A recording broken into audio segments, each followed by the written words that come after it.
નમસ્કાર, હું છું કેતલ અને આપ જોઈ રહ્યા છો CB24. પોર્ન રેકેટ બાદ શિલ્પા શેટ્ટી અને રાજ કુંદ્રા ફરી એકવાર છેતરપિંડીના આક્ષેપ સાથે ફસાયા છે. મુંબઈના એક બિઝનેસમેને એક્ટ્રેસ શિલ્પા શેટ્ટી અને તેના પતિ રાજ કુંદ્રા ઉપર 60 કરોડ રૂપિયાની છેતરપિંડીનો આરોપ લગાવ્યો છે. પોર્ન રેકેટ બાદ શિલ્પા શેટ્ટી રાજ કુંદ્રાએ ફરી એકવાર ચર્ચાએ ચડ્યા છે. તો મુંબઈના એક બિઝનેસમેને એક્ટ્રેસ શિલ્પા શેટ્ટી અને તેના પતિ રાજ કુંદ્રા ઉપર 60 કરોડ રૂપિયાની છેતરપિંડીનો આરોપ લગાવ્યો છે. બેસ્ટ ડીલ ટીવી પ્રાઇવેટ લિમિટેડના લોન કમ રોકાણ સોદામાં 60.48 કરોડની છેતરપિંડીનો આરોપ લગાવ્યો છે.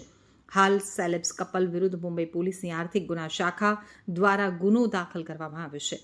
તો ફરિયાદી બિઝનેસમેન દીપક કોઠારીએ જણાવ્યું હતું કે 2015થી 2023ની વચ્ચે તેમણે વ્યવસાયને વિસ્તૃત કરવા માટે દંપતીને કુલ 60.48 કરોડ રૂપિયા આપ્યા હતા, પરંતુ આ રકમ વ્યક્તિગત ખર્ચવામાં આવી હતી. રાજ કુંદ્રા અને શિલ્પા શેટ્ટીના વકીલ એડવોકેટ પ્રશાંત પાટીલે વાત કરતા જણાવ્યું હતું કે ફરિયાદી બિઝનેસમેનના જણાવ્યા મુજબ તેઓ 2015માં એજન્ટ રાજેશ આર્ય દ્વારા શિલ્પા અને રાજ કુંદ્રાને મળ્યા હતા. તે સમયે બંને બેસ્ટ ડીલ ટીવીના ડિરેક્ટર હતા અને શિલ્પા કંપનીના 87%થી વધુ શેરની માલિકી ધરાવતી હતી.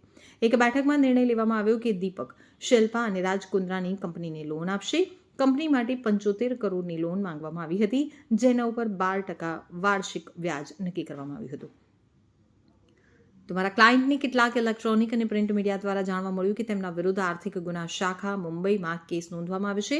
સૌપ્રથમ મારા ક્લાયન્ટ બધા આરોપોને નકારે છે. આ એક સંપૂર્ણપણે સિવિલ મામલો છે, જેને NCLT મુંબઈ દ્વારા 4 ઓક્ટોબર 2024ના રોજ સમાધાન કરવામાં આવ્યું છે.